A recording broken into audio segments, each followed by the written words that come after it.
that moment when you're sitting down to play the piano and you're playing some chords and they just sound kind of blocky and not really like a song, it's just a bunch of chords? That's because you're missing this one important ingredient, and that is called passing tones. It's how you take chords and make it go from blocky sound to sounding like something that you can sing and make music with. I'm going to show you exactly how to make passing tones.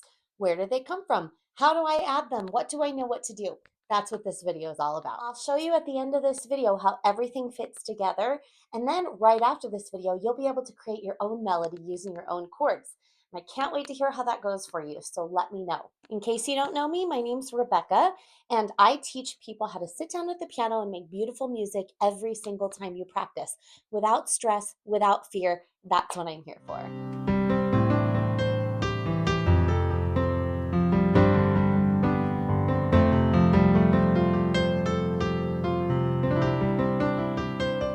So the first thing that we're going to talk about is the key of C major, and that happens between a C and a C. I love starting in C major because it's only white notes, so you don't have to worry about any of the black notes. Now, if we were to play the C scale, we would play every single note between C and C and then back down again like this.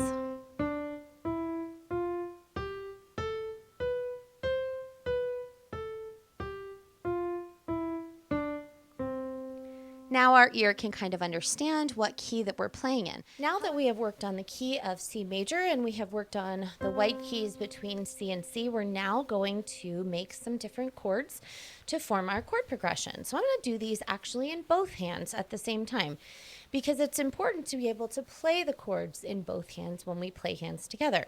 So the first one that we're going to do is built on the first note of the scale. I'm going to show you how the chords are formed, but only the first one. So from the first note of the scale, we go up 3 notes, 1, 2, 3. That leads us to an E. And then from the first note, we go up 5, 1, 2, 3, 4, 5, and that's a G. When you put all 3 of those together, that creates our first chord, or it's called a triad, or 3 notes that are stacked on top of one another. So let's play our number 1 chord, C major, in both hands. And right now I'm playing with my 1 finger, 3 finger, and 5 finger on both hands. Then we're going to our number 3 in the key of C. So 1, 2, 3, that is an E minor. So we have E, G, and B. Then we go just up 1 note to our 4th note of the scale, which is an F. Build our triad there. And then we go to the 5th note of the scale, 1, 2, 3, 4, 5, that's a G. Our triad there is a G major, and then we're back to 1. So the easy thing about this progression is that it's easy to remember. We do 1, 3, 4, 5, and then back to 1. Now, one thing that I like to do from the very beginning, even if you have never done this before, is to put both hands together. And the way that I like to start that, especially if you're intimidated, is just to start with your left hand and then play your right hand before you play them together. So before we really get into how to create a melody, let's go ahead and play with both hands together. So you're going to do an arpeggio in your left hand, which means starting at the bottom of the chord and then playing up like that. So that's an arpeggio in your left hand. And then we're going to do our arpeggio in our right hand. All right, so it's like this together. And we can even go backwards. Then we move to our next chord. So we're going to take both of our hands so that we move up to our E. So let's do it going up. And then coming back down. Now move both of your hands up to the F. Start on the left. And then come back down. Move up 1 to the G.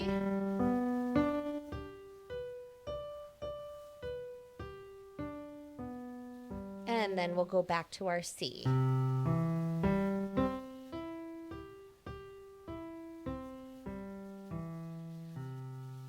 Once we have the arpeggios in both hands, now all we're going to do is play the chords together with our left hand and our right hand. So now we have our C major to E minor to F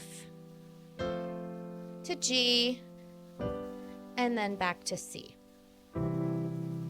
So make sure that you understand how that they fit in together with your left hand and your right hand before you start this next process. Now, the next thing is to talk about our left hand. So the cool thing is that in your left hand, you don't have to play all of these notes. If you play C, E, and G, that will work out perfectly fine. But for this example, we're going to represent the chord with just an octave. So that means taking our 5 finger on C, and which is our pinky, and then our 1 finger moved up to this C together, and you play them at the same time. So that's just a C and a C, but it's representing the C chord, because in our right hand, we're going to start by playing the chord in our right hand. So if you play that together, you can still hear all the notes. We have a C, an E, and a G, and then we have the C here doubled. So we're going to do that same thing for every single one. So now let's go to our E minor. So we have E and E in our left hand, and then we have E, G, and B in our right hand, or together. Now let's do that same thing for F, and then for G, and then back to C. So that's going to be our pattern of doing just 2 notes in our left hand, and then we're going to be playing 3 or more notes in our right hand. So now let's take our hands apart, and I'm going to talk more about what we're going to do with our right hand. This is the part of the video where we're going to talk about something that sometimes a lot of people do not understand, and that is the word inversions. So when we think of the chord C major, we have 3 notes in that chord. We have a C, an E, and a G. But a lot of people mistakenly believe that you have to play the chord like this all the time. This is the stacked version, or the root position chord, when it's stacked on top of one another like this. So if you play it in any octave, it sounds like that.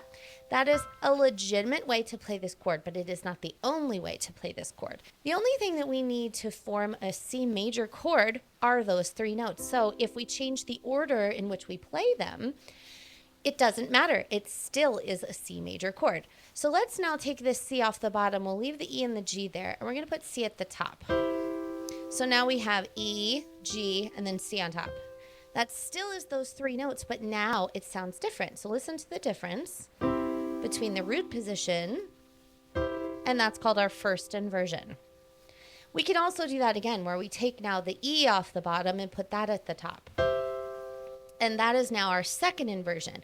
I want you to hear the difference between root position, first inversion, and second inversion. All 3 of those are a C major chord. We can do that for all of them. So let's do an E minor. So this is our root position. Put the E on the top. We have first inversion, and then the G, and our second inversion. Now let's do that for the F. We have root position F. Take the F off the bottom, put that at the top, and then the A at the top. And then we have our G. Root position G, G at the top, and then B at the top. And so all of those are legitimate ways to use different inversions in your playing, and then it makes it sound different. So the way we're going to practice this before we also pick our melody, which we're going to do, I promise, we're going to now play our octave in our left hand, and we're going to play different inversions in our right hand. Now, I'm not going to tell you which inversion that you need to play right now. You get to pick. Now, you can go ahead and do them in order, where you do root position, first inversion, second inversion, or you can pick different inversions, which is what I'm going to do right now. So here's how we're going to practice this. In our left hand, we're going to play 2 beats of our octave. 1, 2. And then in the right hand, we're going to do 2 beats of a different inversion. So we're going to pick different inversions every single time. So here is how it can sound with the chosen inversions that I'm choosing right now.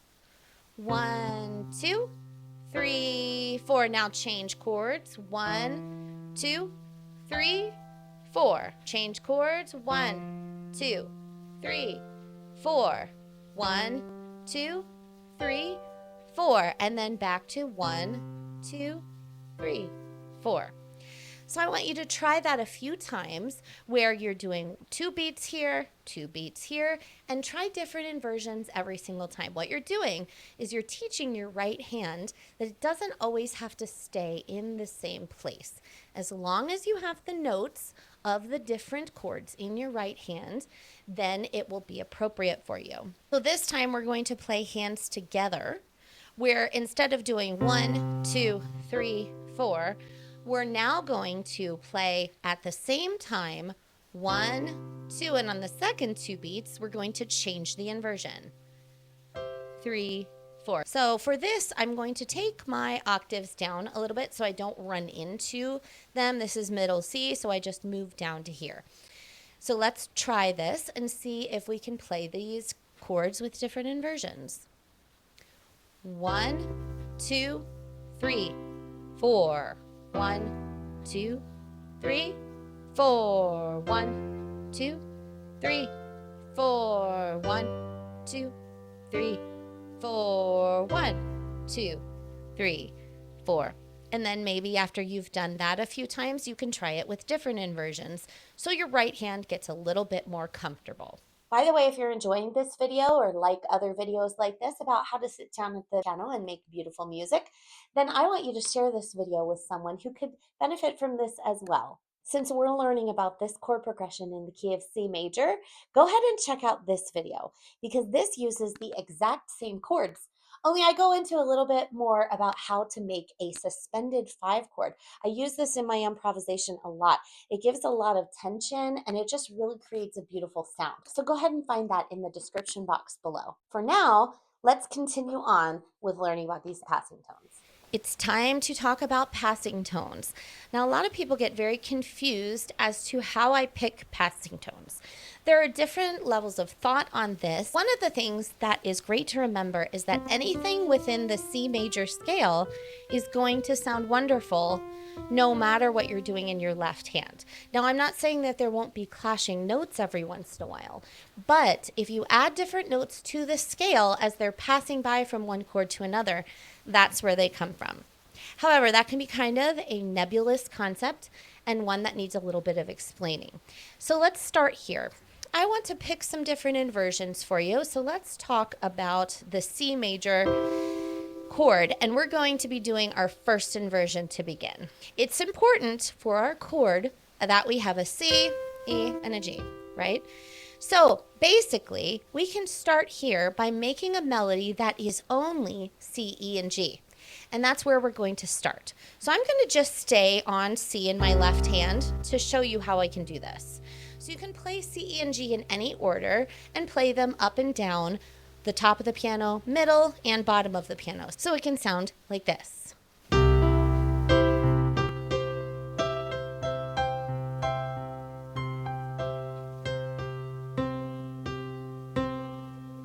So I changed up the rhythm a little bit, but only used C, E, and G. However, if we were going to sing a song where the melody was just C, E, and G when we were playing a C chord, it can sound a little bit boring. Now I'm going to show you with just my right hand how I'm going to come up with a little melody, if I can remember what I come up with at the time. Sometimes that's a problem. So let's go ahead and start with the first inversion of our C. So if we think of the C, E, and G as the most important notes that we are hitting, any of the other notes that are around us are fair game also as we pass on by. So let's try something, see if we like it. I liked that. So the melody line you can start to hear. This is your melody line. And the 2 notes in here that I'm using as passing tones are A and B. So if I played those together and then just played a C over here, that does not sound wonderful. But it doesn't matter when we're doing this in our right hand and we're just passing by the B and the A because the main notes are still the focus. Let's keep that. I like that. So let's put that together with our left hand. And now we're going to go to our E minor. So remember, E minor is E, G, and B here. This is our top note, and I chose the root position because look at where my hand was. So I was here in the first position. It already has an E and a G, and all I have to do is move to the B in my right hand to make the root position. That's why I chose that one. So now let's make a little melody with this. Okay, let's put that with our C.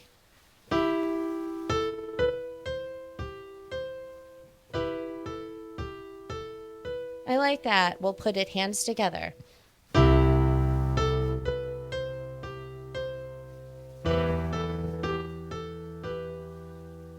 And now we have our F next. So our next chord is F, A, and C. And look, we have F, A, and C right here. So let's take the root position of this as well.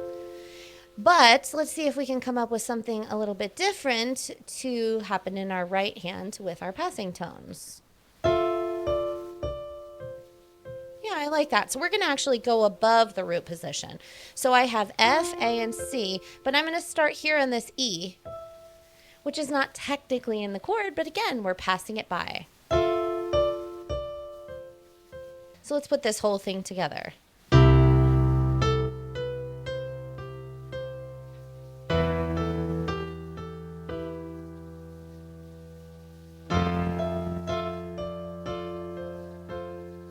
So our next chord is our G major. So we could do a couple of things. We could take the root position of G right here also, because we're just right here, or we can take the D on the bottom.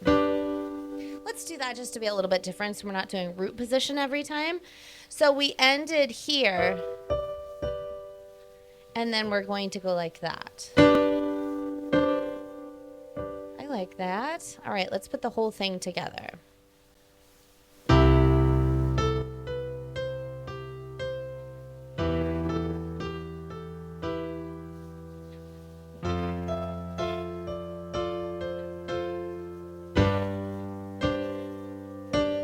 And then we'll end on our one like that.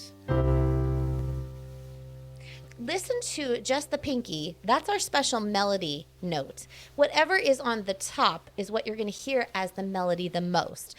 Now, in music, you will sometimes hear that melody may be in the left hand, it may be in different voices, but for now, we're thinking of our pinky or whatever note is on top, our 4 or 5 finger, is going to be the one that if we were to sing along with this and add words to it, we would be singing this top note. So now we hear this little song that we composed. I kind of like it. I should give it a really cool title. And we want to make it just a little bit more filled in sound. And so we're going to use our left hand to do that. But here's the cool thing. You only have to use 2 fingers. And that happens in rhythm. So we're still going to keep the octave every time, wherever we choose to do that. However, I want you to now start thinking of your gaps of sound. The gaps of sound happen on the ands. So if we put our metronome on, and right now I have it on 60 beats per minute, which is basically the second hand of a clock. And if this is our beats, 1, 2, 3, 4. If we divide these quarter notes into eighth notes, listen to what that sounds like. 1 and 2 and 3 and 4. Now, I'm going to not count the first one and just clap on the off beats. So that will sound like this.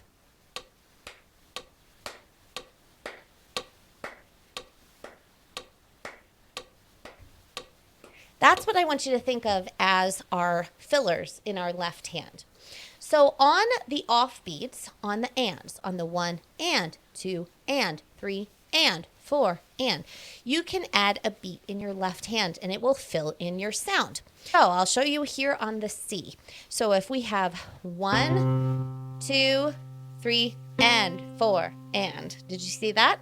You could do that there, or you could do 1 and 2 and 3 and 4 and. I do this a lot. It just fills in the extra gap of sound. In addition to those offbeat 1 and 2 and like that, I will sometimes hit on another beat. So I may do 1, 2, 3 and 4 and. And that is how I add different rhythms in my left hand. It won't always be the same, but that's the beauty of improvisation. I am going to try to keep my right hand the same, though, with that same melody that we just created. So let's see if we can make this sound just a little bit more full, but exactly the same in the right hand.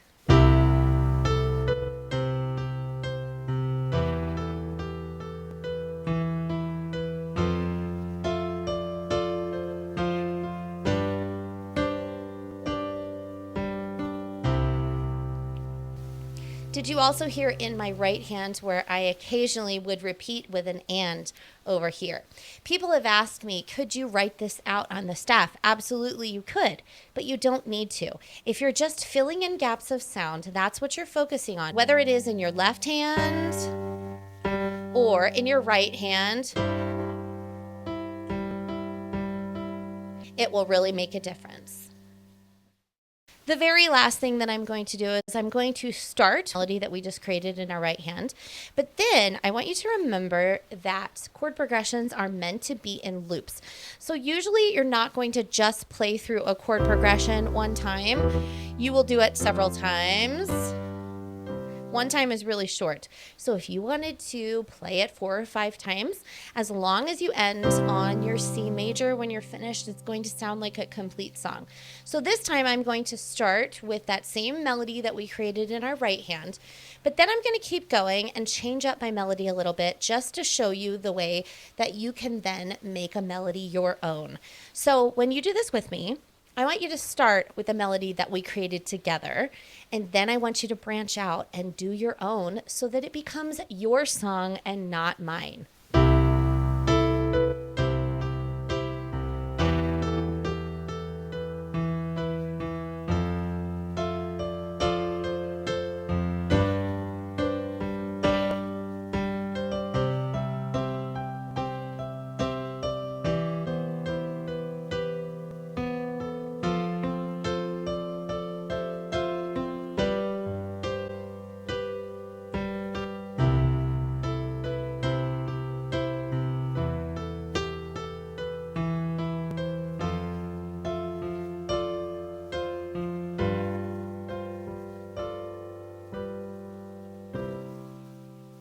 Okay, now it's your turn to sit down at the piano, figure out a melody for your own, and then put it together with these chords. If you're really excited about creating your own melody, but kind of struggling a little bit with how to start, go ahead and check out this video. This is going to be a really good one that's going to break down melody and how to make it sound great on the piano. You can do this. I can't wait to find out how you're doing. So let me know in the comments below if there's anything that you'd like me to dive a little bit deeper into that maybe you're struggling with. But until then, I hope that practicing is a great and relaxing experience for you and you are able to create beautiful music every time you sit down at the piano. I can't wait to hear about your progress. Keep practicing.